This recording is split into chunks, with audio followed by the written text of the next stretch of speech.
तो धीरोदात्त नायक देखना तो राम की शक्ति पूजा में जो राम का चरित्र है वो हम पढ़ेंगे, पूरी कविता क्लास में पढ़ेंगे और आपको उस दिन बड़ा आनंद आएगा और क्या बोलते हैं रोमांच हो जाएगा और आपको जिसको गूस बम्स कहते हैं अंग्रेजी में, रोए खड़े हो जाना, रोमांच, वो उस कविता को पढ़ के ऐसा एहसास होता है, सबको लगता है बस यही कविता है और निराला ने मेरे लिए ही लिखी है विशेष रूप से।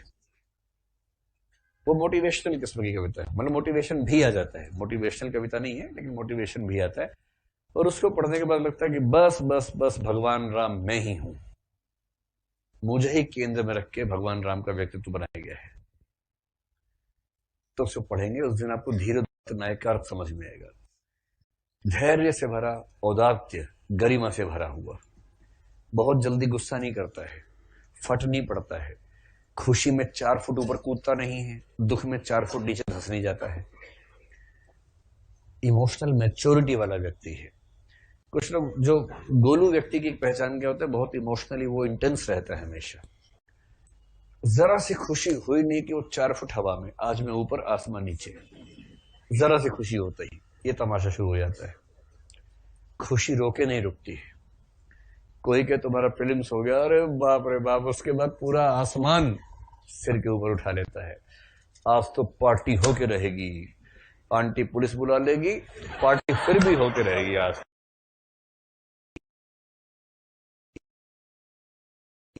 यूं ही चाल लेगी क्योंकि फिल्म्स हुआ है, मजाक समझते हैं। 3 साल की तैयारी के बाद फिल्म्स हुआ है, मजाक समझते हैं। पार्टी तो होके रहेगी। और फिर किसने बताया भैया सॉरी वो रिजल्ट तो आईएफएस का था, आपका नहीं हुआ है। अब उसके बाद सैड सॉन्ग चलेंगे और उसके बाद 3-4 दिन, अब उसके बाद सैड सॉन्ग चलेंगे और उसके बाद 3-4 दिन कोप भवन में आंसू बह रहे हैं लगातार, सदमा हो गया, डिप्रेशन की दवाइयां आ गई हैं, डॉक्टर बेहोशी डॉक्टर आया है कि क्या हो गया है भाई, और ये कह रहे जीने की इच्छा नहीं है डॉक्टर साहब, फिल्म्स नहीं हुआ है। और इससे बड़ा दुख ये है कि उसका हो गया है कमबख्त का, जो साथ में रहता है। ये जो नौटंकीबाज है ना, ये उदात्त लोग नहीं है, इनमें गरिमा नहीं। छोटी सी बात पे बहुत गुस्सा करने लगना, हल्का आदमी है। गुस्सा एक पूंजी है जिसका खर्च बहुत सोच समझ के होना चाहिए। आपके गुस्से में वजन होना चाहिए कि आपने गुस्सा किया तो लोग कहेंगे यार बहुत मुश्किल हो गया, आज तो उसने गुस्सा कर दिया है। जो आदमी कभी गुस्सा नहीं करता उसके गुस्से का वजन होता है। जो हर समय थर-थर कांपता रहता है गुस्से से ना, उसके लोग समझते हैं ये है ही वाइब्रेशन मोड वाला आदमी, ये नॉर्मल मोड में आता ही नहीं है, ये वाइब्रेशन मोड में रहता है, तो वैल्यू नहीं करते। वो तो पूछते कि अरे आज गुस्से में नहीं, सब ठीक तो है। तो औदात्य का मतलब है गरिमा से भरे होना, बहुत जल्दी उछल कूद ना मचाना। आपको कोई गुस्सा दिलाना चाहे खूब कोशिश कर ले, आपको गुस्सा ही नहीं आ रहा, क्योंकि आपकी भावनाएं आपके हिसाब से तय होंगी, उसके हिसाब से नहीं होंगी। इतना कंट्रोल अगर आपके ऊपर, अपने ऊपर है तो औदात्य पैदा होता है। इसे राम को देखेंगे तो गदगद हो जाएंगे आप। राम बहुत खुश होते हैं तो हल्की सी मुस्कुराहट आती है। और वहां ये बताने से मैं चूकूंगा नहीं आपको कि हंसी के 10 प्रकार माने गए हैं शास्त्रों में। सबसे विनम्र प्रकार है मुस्कुराहट, कि बहुत खुशी हल्का सा मुस्कुरा दिए। और हंसी का सबसे गंदा 10वां प्रकार है अट्टहास, जो रावण करता है, जो हनुमान भी कर रहे हैं उस कविता में, राम नहीं कर रहे।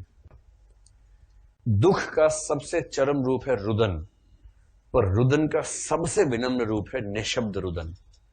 चुपचाप बिना किसी आवाज के 2 आंसू आंख से निकले और ढुलक गए, कोई चिल्लपो नहीं, हाय मार दिया, हाय मार दिया, उसने मारा, हाय मम्मी, ये सब ड्रामा नहीं। चुपचाप आंख से 2 आंसू निकले। आंसू निकलने इसलिए जरूरी है कि इंसान बना रहे व्यक्ति, वरना देवता हो जाएगा। और उसमें राम मनुष्य है, ईश्वर नहीं है।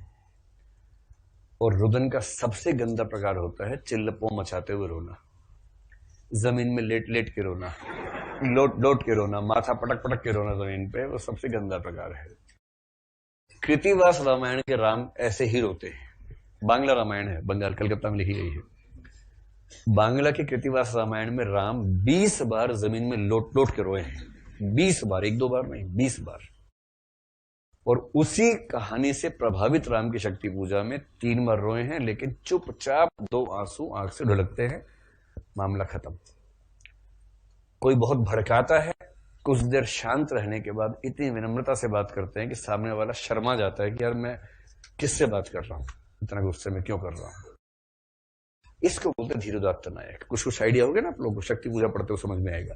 तो भारतीय परंपरा कहती है कि नायक धीरोदात्त होना चाहिए।